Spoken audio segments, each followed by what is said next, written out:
Bonjour à tous et à toutes. Que le Dieu des esprits, des prophètes, le Dieu de mes pères, bénisse ce soir le monde entier, celles et ceux qui ont décidé de prendre part à la prise de conscience prophétique.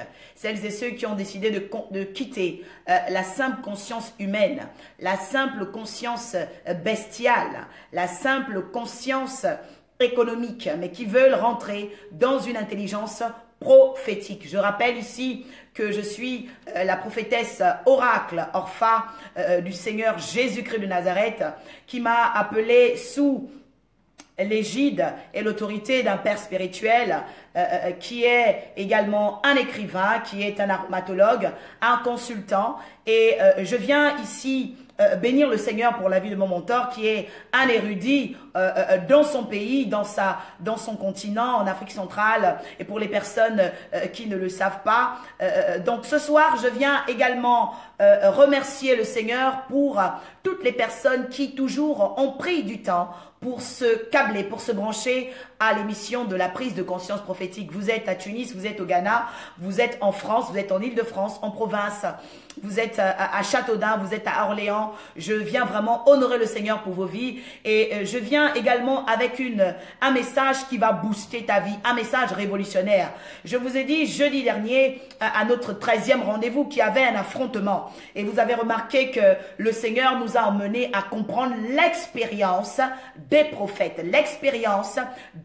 parce qu'il y a une vérité qui a toujours été cachée, vous devez le savoir au travers de ma bouche ce soir, c'est que l'expérimentation des prophètes, l'expérience des prophètes, l'investigation des prophètes a fait l'objet d'un condensé. Elle a fait l'objet d'un condensé. Et ces divers condensés s'appellent le Coran, s'appellent la Bible, s'appellent la Torah. Vous devez le comprendre aujourd'hui. Lorsqu'on vous parle de la Torah, on vous parle de la Bible, on vous parle du Coran, on est en train de revisiter les expérimentations des hommes qui ont cherché Dieu en esprit. Et ces hommes qui ont toujours cherché Dieu en esprit, c'était les prophètes. Que Dieu vous bénisse, Imelda, l'atelier des oracles.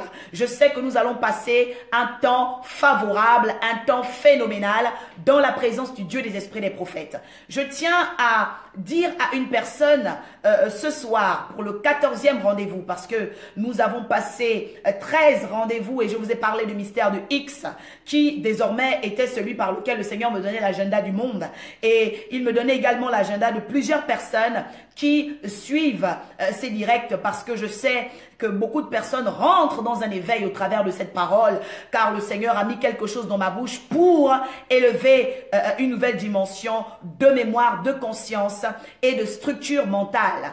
Le prophète que je suis est d'abord un thérapeute. Je suis appelé en tant que thérapeute prophétique, donc je fais de la médecine, une médecine qui est divine, et cette médecine s'appelle la révélation. Cette médecine s'appelle l'oracle, parce que de tous les personnes qui me connaissent, on m'a toujours nommé autrement, mais aujourd'hui je suis l'oracle de Dieu, je suis l'oracle de l'Éternel pour parler aux nations, pour parler à quelqu'un qui se trouve en Australie, pour parler à quelqu'un qui se trouve au Gabon, pour parler à un homme qui va prendre une direction prophétique.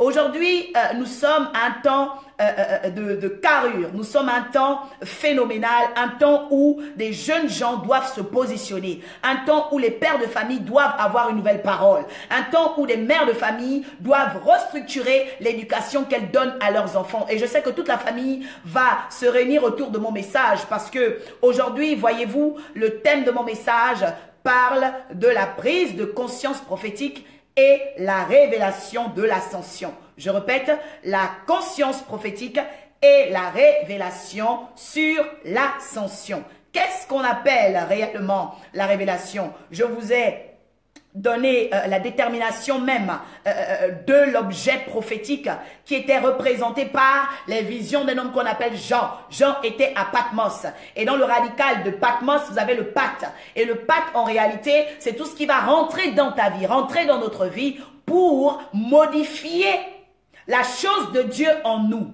Parce que Patmos était une île qui était censée modifier l'aspect spirituel et le pouvoir oraculaire de Jean.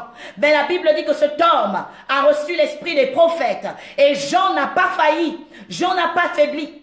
Combien sommes-nous aujourd'hui dans des temps difficiles? Bien que le portefeuille soit vide, bien que des personnes nous aient abandonnés, combien sommes-nous aujourd'hui pour toujours garder le focus? Je viens parler à une personne, un homme qui va retrouver le focus de sa destinée. Car le prophète que je suis a un pouvoir oraculaire pour élever une nouvelle connaissance, pour élever de nouvelles figures, pour apporter une nouvelle découverte de ton image. Parce que ta vie, ce n'est pas les étiquettes qu'on te donne au quartier. Ta vie, ce n'est pas les étiquettes que ta mère t'a données. Ta vie, ce n'est pas le sobriquet qu'on te donne à l'école et partout dans les endroits où tu vas. Non, ta vie est reliée à une représentation divine. Et la Bible déclare que Jean a reçu la visitation de celui qu'on appelle le Dieu des esprits des prophètes. Je répète, le Dieu des esprits des prophètes.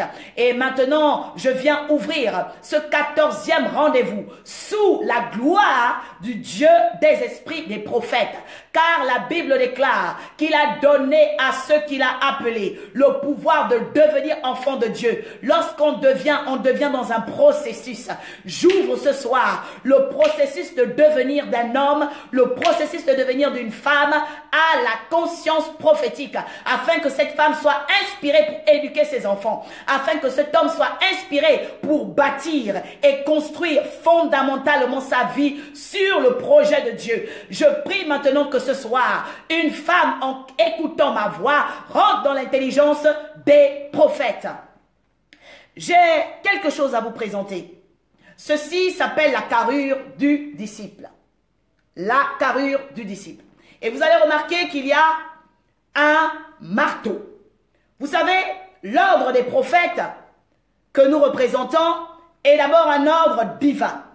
Et cet ordre divin s'est manifesté par un homme, je veux dire un grand esprit, dans le corps d'un homme qu'on appelle Melchisédek.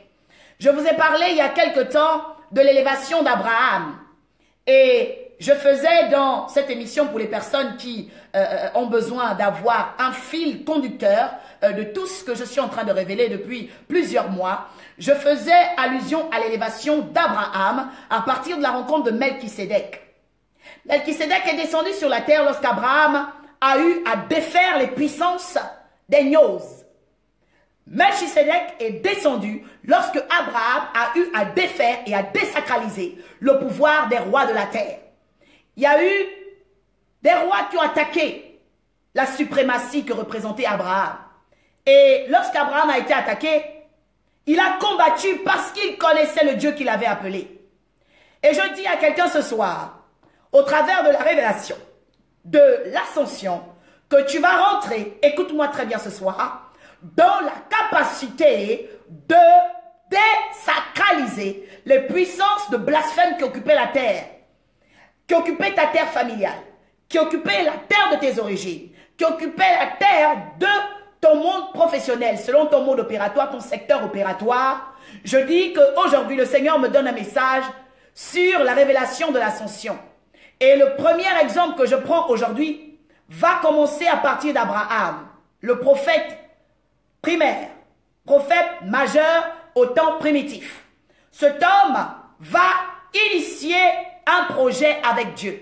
Que Dieu vous bénisse, Lionel, Janie, Colette. Je suis en train de parler de l'ascension de vos vies. Starline Ada, je suis en train de parler d'une nouvelle carrure dans votre histoire. Il y a quelque chose qui se passe dans la vie d'Abraham. Abraham va défaire les rois. Et après le combat contre les rois, Abraham va rencontrer Melchisédek. Qui est Melchisédek? C'est celui qui arrive au terme d'une vie qui a perdu la ressource. C'est Melchisédek qui apparaît dans une vie qui a trop combattu. Je parle à une personne qui a longtemps combattu. Une personne qui a longtemps jeûné. La Bible me dit que l'ascension avait convoqué des personnes qui étaient ciblées. Des personnes qui avaient fait 3 ans avec Jésus. Des personnes qui avaient mis leur vie au service du Seigneur. Au service de l'esprit des prophètes. Et 3 ans durant, ces personnes ont reçu un ordre de mission. Ces personnes ont reçu une convocation. Il y a une convocation ce soir, à ce 14e rendez-vous, de la prise de conscience prophétique et la révélation. Il y a un rendez-vous de gloire. Et cette gloire s'appelle la propulsion. Cette gloire s'appelle la montée. Cette gloire s'appelle l'enlèvement. Lorsque je suis en train de parler ce soir, je ne m'adresse pas simplement aux chrétiens.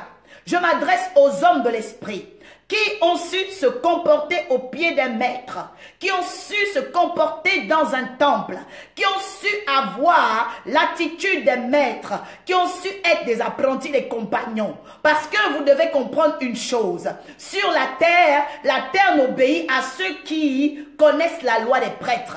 Et Melchisédek était un prêtre, c'était un prêtre du Très-Haut. Et selon le sacrificateur qui se présente devant vous, il y a ce qu'on appelle un canevas. Il y a une transformation, il y a un projet et il y a un processus. Le sacrificateur, le prêtre du Très-Haut, Melchisédek, qui s'est présenté à Abraham, a élevé Abraham. Abraham a connu une ascension parce que la Bible me dit dans le livre de Genèse 14 qu'à la suite de la visite de celui qu'on appelle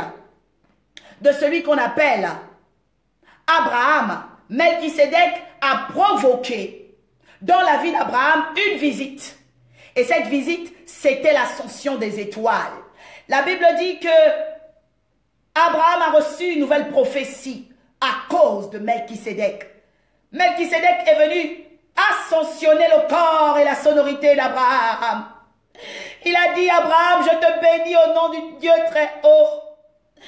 Je viens bénir au nom du Dieu très haut une femme ce soir qui ne va pas éduquer ses enfants à être des danseurs de rap. Une femme qui ne va pas éduquer ses enfants à être des danseurs de bouiti. Une femme qui ne va pas éduquer ses enfants à être des lascars de la banlieue. Tu ne seras pas la femme qui va souffrir dans les HLM.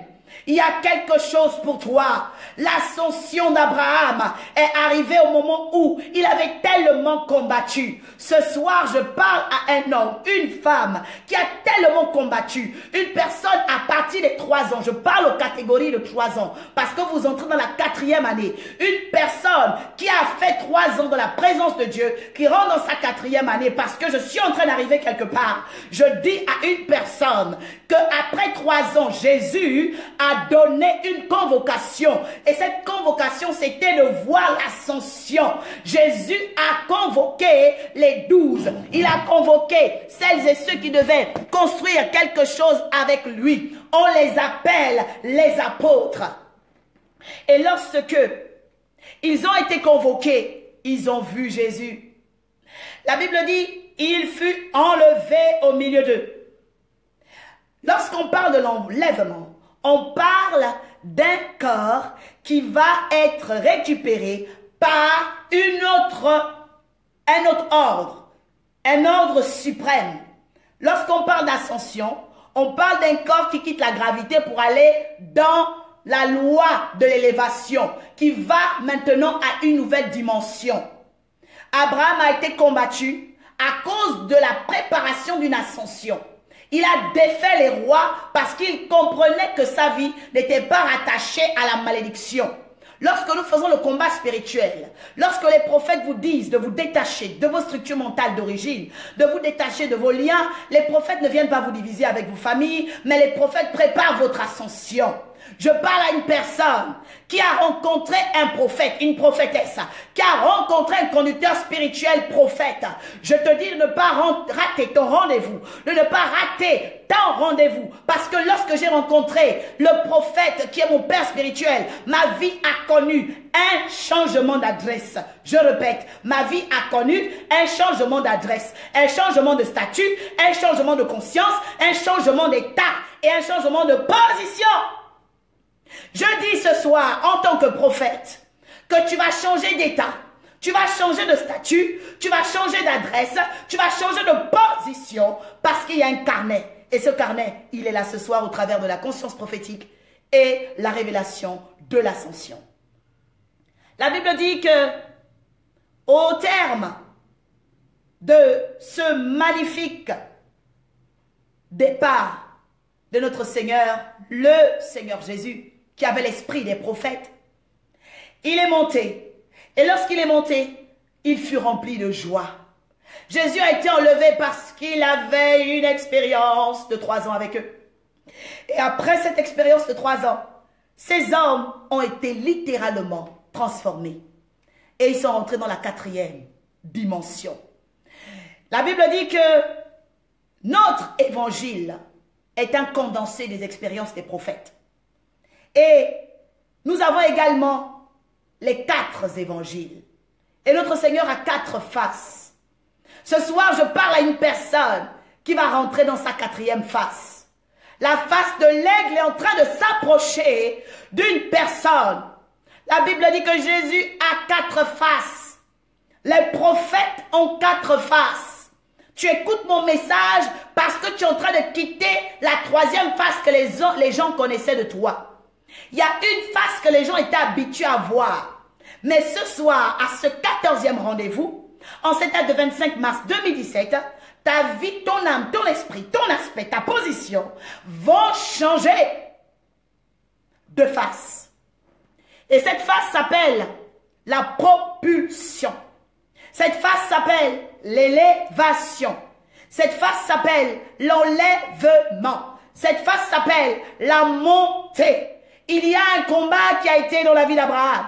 Mais quand le prêtre, le sacrificateur, est arrivé, il a ascensionné le corps et la sonorité d'Abraham afin qu'il entende, afin qu'il écoute, afin qu'il soit réellement le patriarche dont nous sommes aujourd'hui dans la gloire. Le patriarche qui nous donne le courage, le patriarche de la foi, celui qui a ouvert le chemin qui était invisible. Je parle à une personne qui est dans une maison séquestrée, une personne qu'on héberge, une personne qu'on méprise. Je te parle ce soir parce qu'un jour j'étais hébergé. Je te parle ce soir parce qu'un jour j'étais sous tutelle. Mais le Dieu que je prie, le Dieu de mes pères, le Dieu de Moïse, le Dieu d'Abraham, le Dieu de Jacob a changé Jacob en Israël. Ce Dieu-là, le Dieu du prophète Amos, le Dieu des taureaux, va te mener à changer de face. Je parle à quelqu'un. Tu es là, tu m'entends. Tu es heureux parce que c'est toi qui m'entends. Mais j'ai aussi une nouvelle pour tes ennemis. Quelqu'un me donne un bon amen 4 fois. J'invite toutes les personnes qui sont en train de me regarder à partager la vidéo. Parce qu'il y a quelque chose qui doit se passer. Les hommes et les femmes que nous sommes avons un temps où nous parlons et nous avons un temps où nous sommes enlevés. Jésus a parlé pendant 3 ans. Il a parlé pendant 3 ans. Et je vous ai dit que je suis la fille spirituelle d'un homme qui a eu l'oracle pour m'emmener à changer de dimension. L'heure est venue pour que tu ne sois plus avec des charlatans. Que tu ne sois plus là où on emmène ton esprit à être si peu de choses. Le Dieu des esprits des prophètes dont je parle, qui m'a donné le mandat de parler, veut apporter dans ta vie une nouvelle connaissance. Tu vas être un aérostat. Tu vas devenir un hélice. Tu vas devenir une flamme de feu. Tu vas devenir le monsieur, la femme apocalyptique.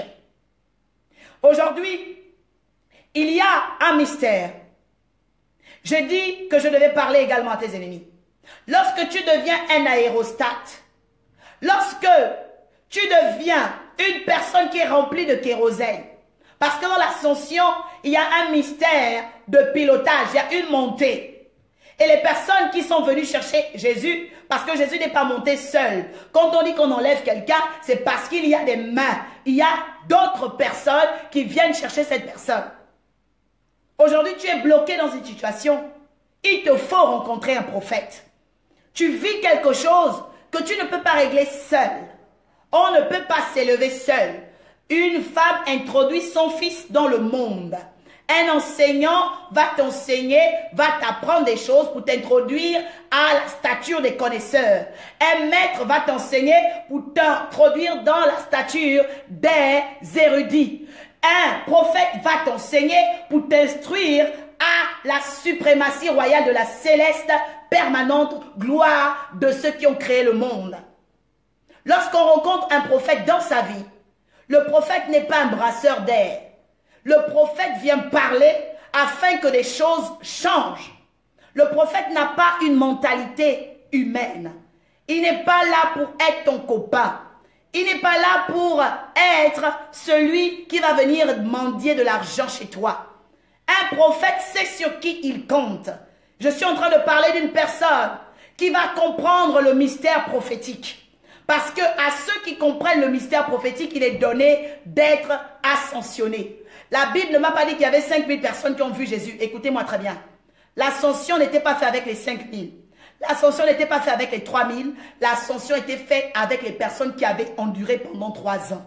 Et ce soir, je suis en train de parler à une personne qui a décidé de travailler pour Dieu. Je suis en train de parler à une personne qui a ciblé son esprit au service de Dieu. Une personne qui a un rôle de sentinelle. Une personne qui a un rôle de ministre. Une personne qui a un rôle d'évangéliste. Une personne qui a un rôle prophétique dans sa génération. Une personne qui a un rôle à jouer pour Dieu, dans l'agenda de Dieu et dans le temps de Dieu. Cette personne est là. Cette personne est ici. Et c'est pourquoi je m'adresse à cette personne, afin que son agenda ne soit pas braqué. La Bible dit que 40 jours après la Pâque, il y a eu ascension. Aujourd'hui, c'est le jour où je viens annoncer ton ascension. Parce que tu ne peux pas t'ascensionner toi-même. Je répète, on ne peut pas enlever quelqu'un de lui-même. Autre personne, il faut un tiers, il faut une action extérieure dans ta vie pour t'enlever de quelque part. Et la parole que je donne, je libère ce soir, est censée t'enlever d'un endroit. Elle vient t'enlever de la médiocrité. Elle vient t'enlever de la jalousie. Elle vient t'enlever de l'aigreur. Elle vient t'enlever de tout ce qui voilait ta vie. Ton âme ne peut plus être gardée dans la citerne. La Bible déclare que Joseph a été jeté dans une citerne et il a été enlevé de la citerne parce que c'était le temps de son ascension. Il y a une personne qu'on a jetée dans une bouteille, on t'a jeté dans une citerne, on t'a jeté dans un bourbier, on t'a jeté dans une niche. Tu n'auras plus l'esprit de chien, tu n'auras plus l'esprit du porc, tu n'auras plus l'esprit de la grenouille. Tu vas devenir une femme respectée, un homme respecté. Je déclare au nom de Jésus, le Dieu qui m'a appelé, le Dieu de mes pères, que tu sors de cette citerne au nom de Jésus. Il n'y aura plus de citerne. Je vous dis une chose importante. L'enlèvement et l'ascension ne concernent que les personnes qui ont un carnet de santé, un carnet d'adresse, qui ont rencontré des éminences prophétiques. Et cette ascension ne la souhaite pas à n'importe qui. Évite de sauter l'ascension à n'importe qui. Parce que tu peux être en train de sortir de la citerne un serpent.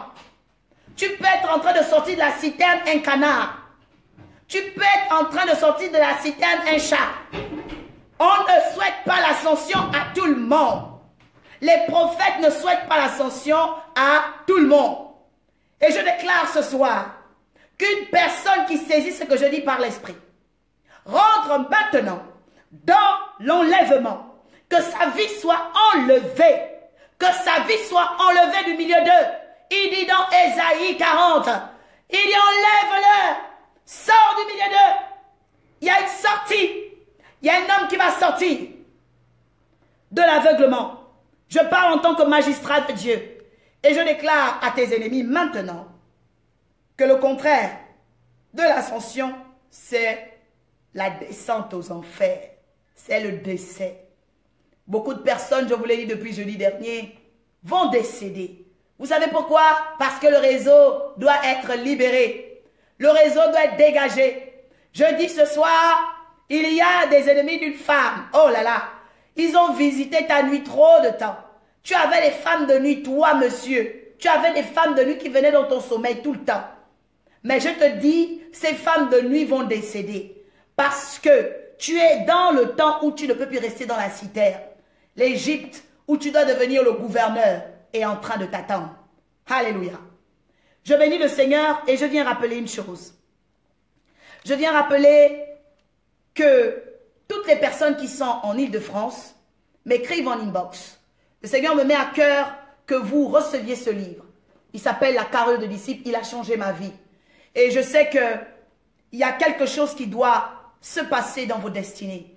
Et c'est pourquoi je veux vraiment que vous compreniez que le prophète que je suis ne vient pas parler à toute une foule. Je viens parler aux éminences prophétiques. Je viens parler à ceux qui ont une prophétie. Je viens parler à ceux qui ressentent cette soif, qui se demandent pourquoi tant de questionnements. C'est vous les chercheurs de notre temps et c'est vous qui êtes dans l'agenda du Dieu, des esprits des prophètes. Le Seigneur dit rachetez le temps pendant qu'il est. Lorsqu'un prophète parle, c'est afin qu'il y ait un rachat de ton temps. Et je sais qu'au travers de cette œuvre qui est écrite et inspirée par mon père spirituel, mon mentor, le prophète Armand Mabika Moulombi, tu rentreras dans une nouvelle dimension. Car cette œuvre a changé ma vie. C'est ma lecture de chevet. Et je sais qu'elle va te faire du bien au niveau de la page 129 à 135. Et je souhaite également que toutes les personnes qui sont dans l'Île-de-France me contactent en inbox afin de venir au grand jour que nous allons avoir dans quelques temps, le jour de Pentecôte. Il y a un mystère qui doit s'opérer. Il y a une grâce qui doit descendre. Et c'était le message que j'avais pour toi, pour ta vie, concernant l'ascension.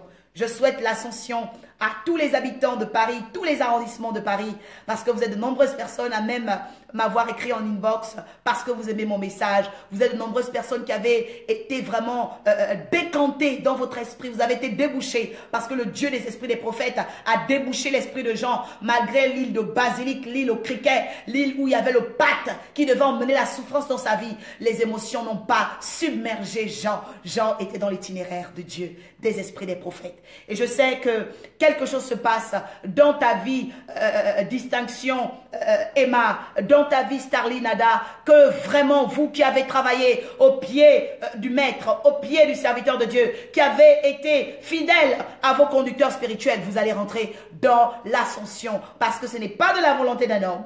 L'ascension n'est pas un agenda humain. L'ascension est un agenda des 4 vieillards.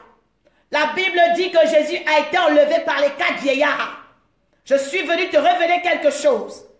Les 4 vieillards, ce sont eux qui ont récupéré Jésus. Ce sont les 4 êtres vivants.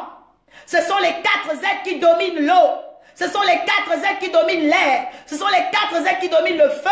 Et c'est les 4 êtres qui dominent la terre. Il y a 4 éléments sur la terre. Et ce sont eux qui ont propulsé Jésus. Parce que dans l'eau, il avait dominé. Sur la terre, il avait dominé. Par le feu, il avait dominé. Par l'eau, il avait eu la victoire. Et je déclare maintenant en tant que prophète que les 4 éléments te propulsent.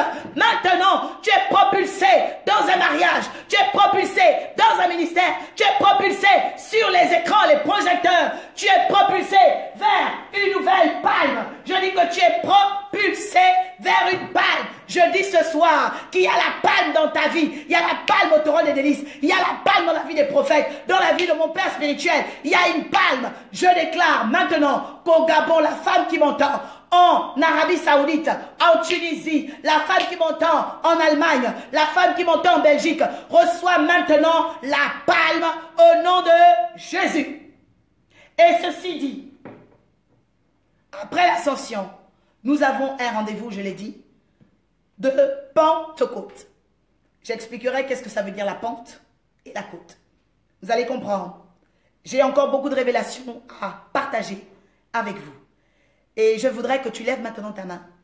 Parce que le jour de l'ascension, la Bible déclare qu'ils ont levé leurs mains pour dire Yada. Le Yada, c'est le signe de la délivrance. C'est le signe de la délivrance. Que quelqu'un me lève ses mains.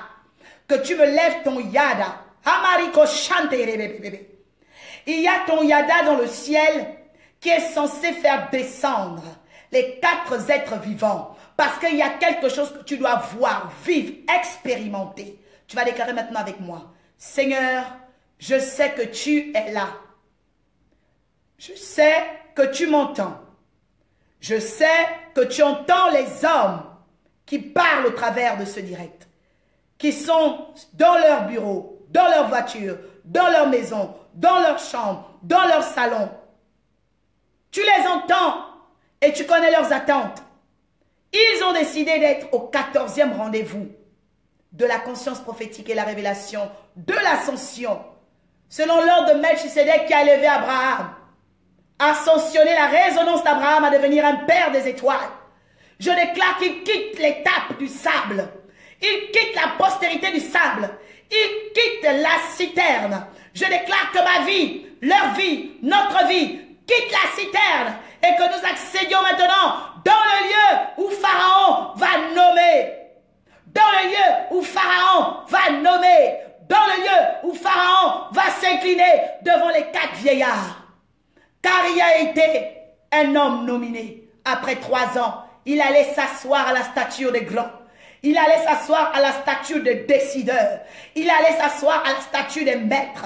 À la droite de Dieu, il a reçu le pouvoir. Sur la tribu de Juda, il a reçu l'hommage de ses frères. Il est monté à la droite. Je déclare maintenant que le Dieu des esprits des prophètes qui a propulsé, enlevé Jésus par l'entremise des 4 vieillards, des 4 êtres vivants, descendent maintenant au-dessus des eaux de la famille, descendent maintenant au-dessus des eaux des continents, descendent maintenant au-dessus des eaux des océans, au nom de Jésus. Je déclare maintenant que les 4 êtres vivants qui ont monté Jésus au-dessus des airs, au-dessus des vents, au-dessus des vents, au-dessus des ouragans, de toute forme de vent, ce soir, propulse la renommée d'un homme, propulse la renommée des prophètes, propulse la renommée de l'éveil prophétique dans la vie d'un jeune homme qui entend ta voix. Propulse la renommée, Seigneur éternel, spectaculaire dans le milieu professionnel. Seigneur, toi qui as élevé Jésus à la statue des décideurs, au-dessus du feu,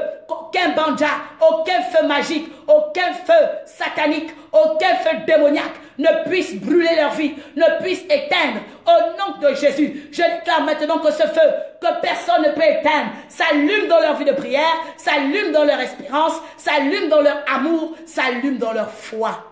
Et je déclare aussi à cette 4e dimension que celui qui a élevé Jésus au-dessus de la terre vienne maintenant construire des nouvelles fondations, car il est le bâtisseur par excellence. C'est lui qui est le potier, c'est lui qui est le charpentier. J'appelle l'intelligence de la structure mentale. J'appelle dans les glandes, les 7 glandes de leur corps. J'appelle dans le lobe frontal, dans le lobe pariétal, dans le lobe occipital.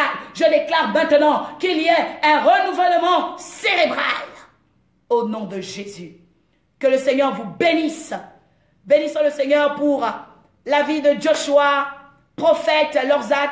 Que le Seigneur vous bénisse parce que c'est le temps de votre ascension. Vous avez travaillé pour le Seigneur. Il ne laissera pas votre vie dans la citerne. Nous sommes au 40e jour après la Pâque. Votre vie ne restera pas dans la citerne. Que le Seigneur bénisse ses serviteurs. Que le Seigneur bénisse votre ministère. Que le Seigneur apporte une nouvelle ascension selon l'ordre de Melchisédek. C'était la prophétesse Oracle Orpha. Que le Seigneur vous garde. Que le Seigneur vous bénisse. Nous gardons la carrure de ceux qui suivent. La carrure de ceux qui suivent. Je suis la fille spirituelle d'un homme qui a une carrure de décideur, une carrure majeure prophétique. Et je déclare que la carrure t'accompagne cette semaine devant les personnes que tu vas rencontrer dans tes entretiens, devant les âmes qui vont rentrer dans ton église. Qu'une nouvelle carrure apparaisse parce que tu ne dois plus être dans la citerne. Que Dieu vous bénisse. À très bientôt. Shalom. C'était la prophétesse Oracle Orpha.